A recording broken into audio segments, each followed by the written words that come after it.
ታሪክና እንትጅምር ለይቲ ሓንቲ ሰበይቲ ካብ ፖሊስ ስልክ ተደዊልዋ እንዳርኢና ይጅምር። እዚ ፖሊስ ድማ ለያቡ ናብ ገዝኦም ስለ ዝኣተው ገዛ ከም ዝኸበብዋ እዩ ነይሩ ዝነገራ።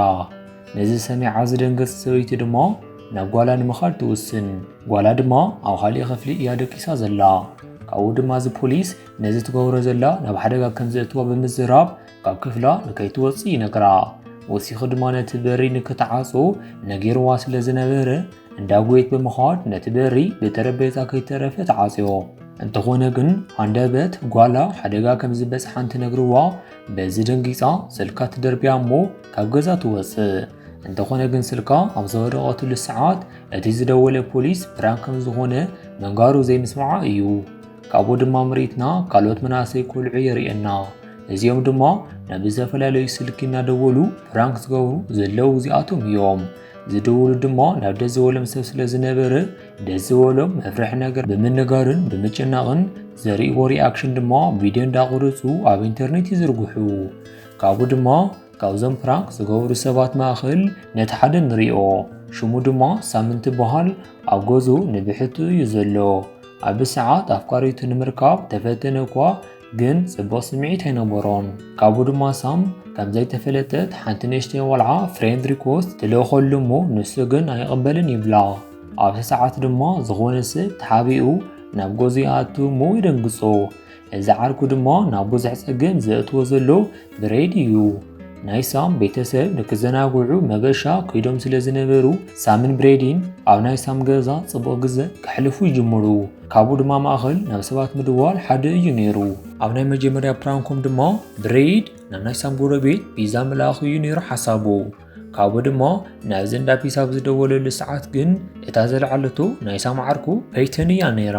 ፔይተን ኣብኡ ትሰርሕ ድማ ስለ ዝነበረት ንብሬድ ሓሪቑ ስልኩ ንክዓጾ ይነግሮ። እንተኾነ ግን ኣብ ገንደ ምዕፃው ንሳም እንዳቐለደ ፒዙ ይእዝዝ። ካብኡ ተወሳኺ ድማ ክልቲኦም ካሊእ ፕራንክ እውን መግበሮም ይቕፅሉ። ነቲ ሓደ ደው ኢሎም ሰበይቱ ከም ዝሞተት ንኻሊእ ድማ ናይ ካንሰር ሕማም ተጠቃዒ ከም ዝኾነ ይነግርዎ።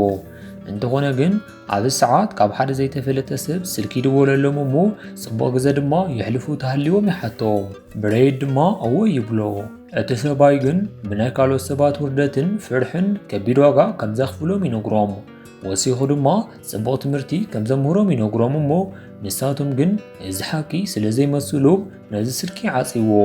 ድሕሪ ሕደር ደቂቕ ድማ ብሬድ ናብ ኒሳም ጎረቤት ይድውል እሞ ኣብዚ ምስኦም ጎረቤቶም ከም ዝኾነን መናእሰይ ድማ ፒዛ መብፃሕቲ ኢና እንዳበሉ ስርቂ ይፍጽሙ ከም ዘለው ይናገር። ናይ ሳም ጎረቤት ድማ ሕጂ ሓደ ፒዛ ዝሓዘ ሰብ ከም ዝመፀ ይዛረብ። እንተኾነ ግን ፒዛ ኣይኣዘዘን ነይሩ። ቪድዮ ድማ እንዳቀረፁ እንዳሃለው ነዚ ፒዛ ንከብዝሕ ዝመፀ ሰብ ሞዝሊ ከም ዝኾነ ይርእዩ። እዚ ድማ ናቶም ዓርኮም እንትኸውን ናይ ሳም ጎረቤት ድማ ንሞዝሊ ንምህራም ሓፂን ሒዙ ይወፅእ። አንደበት ድማ እንዳሰሓቁ ዝነበሩ ንኒሳሚ ሞዝሊ ይርእዮም እሞ ሓሪቑ ናብ ናቱ ገዛ ምስ መፀ ድማ ፕራንኮም ዘስሐቅ ከም ዘይኾነ ይዛረብ። ምክንያቱ ናይዚ ፒዛ ኪሰራ ዝኸፍሉ ንሱ እዩ። በዚ ዝሓዘነ ሳም ድማ ናይ ፒዛ ዋጋ ይህቦ። ካብኡ ድማ ካብቲ ምሽጥራዊ ሰባይ ስልኪ ደጊሙ ይድወለሎም እሞ ምሸቶም ድማ ኣዝዩ ጽቡቕ ከም ዝኸውን ይነግሮም። ካብኡ ብተወሳኺ ንሱ እንትድውለሎም ስልኪ ፈፂሞም ክዓፂዋ ከም ዘይብሎም ይዛረብ እሞ ብሬድ ግን ቀልጢፉ ነዚ ስልኪ ዓፂዎ። ብድሕሪ እዚ ድማ ፊልሚ ከፊቶም ገዝኦም ክሕልፉ ይጅምሩ። ኣብቲ ሰዓት ግን እቲ ዘይተፈለጠ ሰብ 4 ግዜ ይድወለሎም እሞ ኣብ መጨረሻ ድማ ነቲ ስልኪ የልዕልዎ። ንሳቶም ይቐልድ ከም ዘሎ እዩ መሲልዎም ነይሩ። ኣብ ማእኸል ግን ሃንደበት ናይ ክልቲኦም ሙሉእ ሽም ይፅውዕ። ወሲኹ ድማ ናይ ገዛ ኣድራሾም እውን ይነግሮም። ካብዚ ሓሊፉ ኣብ ቀረባ ንጎረቤቶም ዝገብርዎ ፕራንክ ድማ ይዘክሮም እሞ እዚ ድማ ኣብ ሰዓት ንክልቲኦም ዘፍርሕ ነገር እዩ። ካብኡ ድማ እዚ ሰባይ መን ከም ዝኾነ ይሓትዎ። ንሱ ግን ኣብ ቀረባ ጎፍ ንጎፍ ስለ ዝረኸቡ ሽዑ ትፈልጡን ኢኹም ኢሉ ይዛረቦም። ንጉዚኡ ድማ ሽሙ ሚስተር ሊ ኢሉ ይላለዮም። ኣብዚ ሰዓት ድማ ናይ ገዝኦም በሪ እንኳኳሕ እሞ እዞም ቆልዑ ድማ ኣዝዮም ይፈርሑ። ሚስተር ሊ እዩ ዝኸውን ኢሎም ብምሕሳብ ናይ ቤዝቦል መፃወቲ ሒዞም ይወፁ። እንተኾነ ግን ናብኡ ዝመፅት ናይ ሳም ኣፍቃሪት ፒተን እያ ነይራ።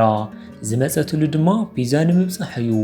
ፕራንክ ድማ ንምግባር ፒዛ እያ ኣምፂኣትሎም ምክንያቱ ሞዝሊ ሓሚሙ ኢሉ ቴክስ ገቢሩላ ስለ ዝነበረ ንዑ ተኪያ እያ መፂኣ ግራ ዝኣተወ ሳም ድማ ፒዛ ንሳተን ከም ዘይኣዘዙ ይዛረብ እንተኾነ ግን ኣፍቃሪቱ ናብዚ ብምምፃኣ ሕጉስ እዩ ካብኡ ድማ ንእሽተይ ንክዕልሉ ናብ ላዕለዋይ ክፍሊ ክወስዳ ይፍትን እሞ ነሳ ድማ ኣብዚ ንክትፀንሕ ንምግባር ዝከኣሎ ይፍትን እንተኾነ ግን ፒተር ብስራሕ ቢዚ ስለ ዝኾነት ነዚ ክትገብር ከም ዘይትኽእል ትነግሮ እንተኾነ ግን እዚ ሕማቕ ዓርኩ ብሬዲ ናቶም ዘረባ እውን እንዳቐድሐ ከም ዝኾነ ንርዳእ ካብኡ ድማ ፒተን ካብኡ ምስ ከደት ሚስተር ሊ ይድወለሎም እሞ ሳም ድማ ኣብ ፀጋሚ ፍቕራዊ ርክብ ከም ዘሎ ይነግሮ ሳም ድማ ሓሪቑ ነቲ ዝፃወቶ ዘሎ ፀወታ ደው ንከብል ይዛረቦ እንተኾነ ግን ሚስተር ሊ ስልኪ ደዊልሎም ዝዓፅይዎ እንተኾይኖም ነዚ መፅእ ነገር ንባዕሎም ንከዳልዉ ይነግሮም እንተኾነ ግን ብሬዲ ነዚ ስልኪ ዓፅዮ ድሕሪ ሒደት ደቂቕ ድማ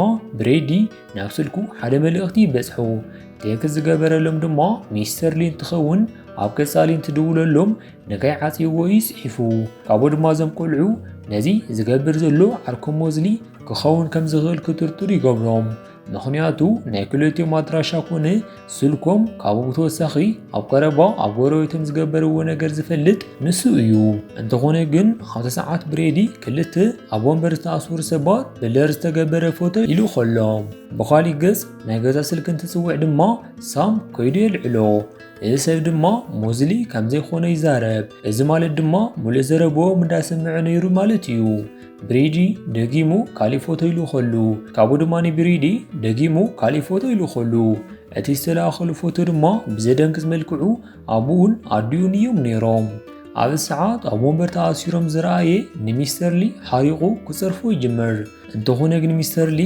ቤተሰቡ ብህይወት ክነብሩ ዝደሊ እንተኮይኑ ስልኪ ክዓፅዮ ከም ዘይብሉ ይዛረቦ እንተኾነ ግን ሳም ቀልጢፉ ይዓፅዮ እሞ ሳም ድማ ቀልጢፎም እዚ ነገር ንፖሊስ ክዛረቡ ከም ዘለዎም ይዛረብ ብሬዲ ድማ በዚ ሓሳብ ይሰማማዕ እሞ ሳም ድማ ናብ 911 ይድውል እንተኾነ ግን ብዝገርም መልክዑ እዚ ስልኪ ዘልዕሎ ባዕሉ ሚስተር ሊ እዩ ነይሩ ግራ ዝኣተወ ሳም ድማ ብናይ ብሬድ ስልኪ ተጠቂሙ ብኡ ድማ ደጊሙ ይድውል እንተኾነ ግን ተመሳሳሊ ድምፂ እዩ ነይሩ ደንጊፁ ድማ ብሬዲ ናብ ጎረቤት ክኸይድ ይደሊ እንተኾነ ግን ካሊእ መሰጅ ደጊሙ ይበፅሖ እዚ መሰጅ ድማ ካብ ገዛ ዝወፁ ተኮይኖም ናይ ብሬድ ቤተሰብ ከም ዝቆትሎም ይዛረብ ካብኡ ድማ ሳም ላፕቶፑ ከም ዝበረህት ይርኢ እዚ ማለት ሚስተር ሊ ብኡ እዩ እንዳረኣዮም ዘሎ ማለት እዩ ካብኡ ድማ እዛ ቴሌቪዥን በሪሃ ሓደ ቪድዮ ክትፃወት ትጅምር እዚ ቪድዮ ድማ ሚስተር ሊ ናብ ሓደ ብከቢድ ዝተጎድአ ሰብ ብምምፃእ እንዳቐጥቆጡ እዩ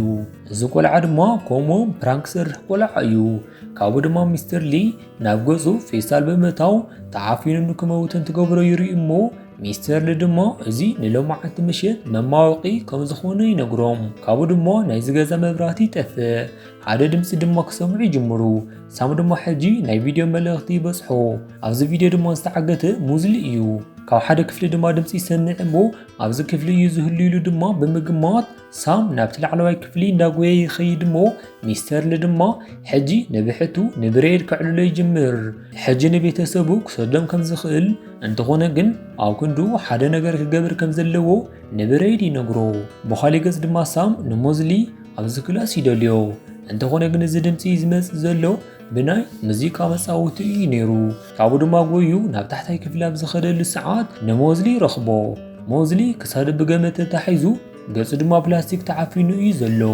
ሳም ድማ ንዑ ንምድሓን ይፍትን እሞ እንተኾነ ግን ሞዝሊ ቀዲሙ ተጎዲኡ ስለ ዝነበረ ኣሰቃቒ ዝኾነ መንገዲ ይመውት ሬሱ ምሳልዐሉን ንባዕሎም ድማ ምሳፅረዩ ሳም ንብሬዲ ሚስተር ሊ ዝነገሮ ነገር እንታይ ከም ዝኾነ ይሓቶ ብሬዲ ድማ እቲ ዝነገረኒ ዝሞቱሉን ዝመፀሉን ግዜ ሕጂ ከም ዝኾነ ከም ዝነገሮ ይናገር ሳም ድማ እዚ ማለት እንታይ ማለት ከም ዝኾነ ይትረድኦን ብሬዲ ግን ክልቲኦም ካብዚ ከብልጡ ከም ዘለዎም ይዛረብ ቤተሰቡ ክሞቱ ከም ዝኽእሉ ይፈልጥ እዩ እንተኾነ ግን ካብዚ ንላዕሊ ካሊእ ምርጫ ከም ዘይብሎም እዩ ዝሓስብ እንተኾነ ግን ሳም በቐሊሉ ተስፋ ንምቑራጽ ኣይሓሰብን ምናልባሽ ካሊእ መንገዲ ክህሉ ከም ዝኽእል ይዛረብ ኣብቲ ሰዓት ድማ እዛ ቴሌቪዥን ፒተር እንትሕገት ዘርኢ ቪድዮ ናብዚ ይመጽእ እዚ ድማ ነዞም ቆልዑ ብዝበለፀ ናብ ጭንቀት ዘእቱ እዩ ነይሩ ኣብ ከቢድ ፍርሒ ዝኣተወ ብሬዲ ድማ ካብ ገዛ ንምውፃእ ይሓስብ እሞ ሳም ድማ ደው ንከብሎ ምስ ገበሮ أمانجوهم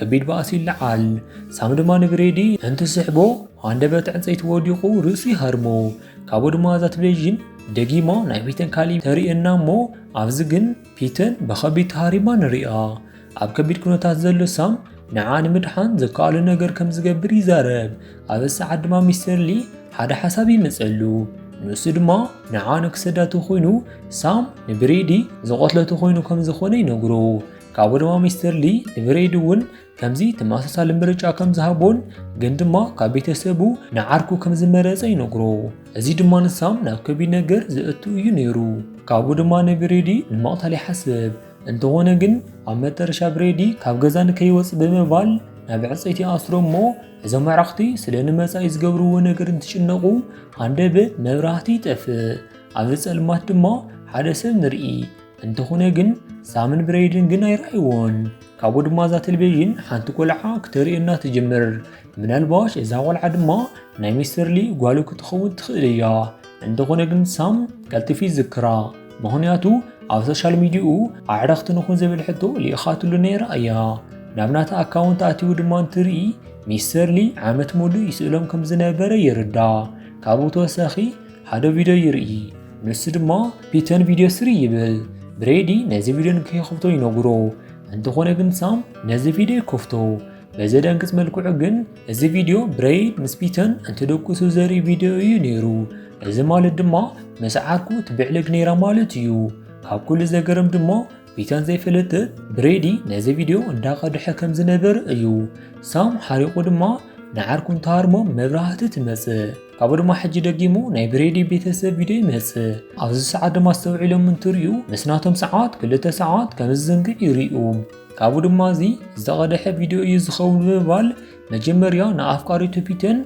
كريئا كم زدلي نميسترلي حطو انتهونا جن مجمريا نعاركو نقاتلو ينقرو كابو دما سام قاتلو زخيد مسيلو كيدو نعاركو يدي فتحلو كابو دما نميسترلي كيدو بيتن بهوات كم زلا زرقاقت فيديو اسكاب زي رأيه زخونا نقر كم زي قبر ينقرو عبس ساعد دما ميسترلي بران كم زقبرو زارب كابو دما حجي ناي بريد بيتسب كم زموتو يريقوم إذا مالت جنا كدولو لهم كله ينيرو زقتلهم بريد دما نزي مسرائي دنجز على ساعد ما دقيما مبراهات تتقفل تسفا زغورة بريد دما سام نبدأ وصيو حاجز نكحت تينقرو انتو خونا جن سام نعاركو أبزقديفو كخيد ايدالين كابو دما حبيروهم نكوصي نقرو انتو خونا جن سام نسوصة بريد نزبر بوشتي حاسيمو نميستر لدما نبحتو نمقدام يخيل ازي سب دما أو جزا كم زل رقصني أو ينيرو كابو دما زفرحهم دو زبلو لجزء حجي كم زخوني يحسب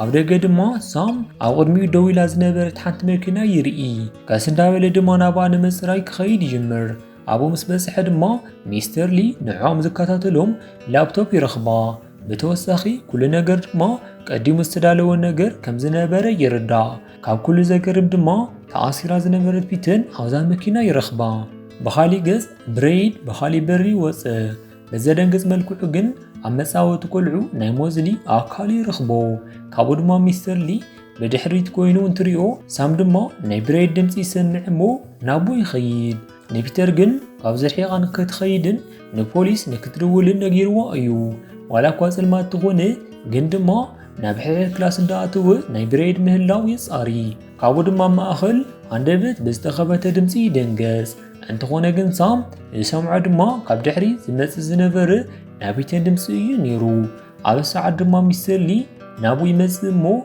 سام دما بخبيري هرمو كابو حاليفو حيزوا بزنبر كراي وقو انت خونا جن بزدن كز ملكعو لك ماسكم ساوسالو زوقو نعاركو كم زخونا يردا ناي بريدي اف دما تعشبو سلازنبر كناغر ايكالن انت خونا جن براذرز فور لايف يلو تزاريبي موت أبز كبي كونتات دما ميسترلي نابو ميمسمو سام دما نمتاي كمز جابري حطو ميسترلي دما نبيت سبو برانكيلو أبز دولي ساعات زتبتر نجر حنو دافدي كم زخوني نقرو كابو دما فيديونا أنا مجمرا زارعينا فيديو كم زخري كترينا تجمر اتا سويت دما سلكا دبريا أبزو وصلت ساعات شقوت حزايا نيرا كابو دما كابنا قوالا كلاس وص زنبرت سلالو تريا ناوت تقوز እንተኾነ ግን ብዘገርም መልክዑ ዝተኮሰትላ ናብ ባዕላ ጓላ እዩ ነይሩ።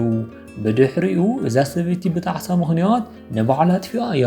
ሚስተር ሊ ድማ ናይ ጓልን ሰበይትን ሞት ተሓተትን ቤተሰቡ ድማ ዝበፅበፅሉ ሳም ከም ዝኾነ ብምዝራብ ሽጉጡ የነፃፅረሉ። ሳም ድማ ልክዕ ኣብ ልዕሊኡ ዝገበሮ ተመሳሳሊ ጣዕሳ ንክስምዖ ከም ዝገብር ይነግሮ እሞ ናይ ተኹሲ ድምፂ ይስማዕ። ነዘቢሒቱ ድማ ብዘገርም መልክዑ ሳም ብሂወት ኣሎ። እንተኾነ ግን ብሓደ ኢዱ ሽጉጥ ብኻሊእ ኢዱ ድማ ካራ ይሕዝ። ካብኡ ድማ ተሲኡ እንዳኸደ እንዳሃለወ ኣዕርኽቱ ኩሎም ወዲቖም ይርኢ። ፒተር ሓዊሱ ማለት እዩ። ካብኡ ድማ ብኸቢድ ከእዊ ይጅምር እሞ ኣብ ሰዓት ድማ ፖሊሳት መፂኦም ይኸብዎ። እዚ ገበን ድማ ዝሰርሖ ንሱ ኢሎም ይኣስርዎ። እዚ ዜና ናብ ሚድያታት ይቃላሕ።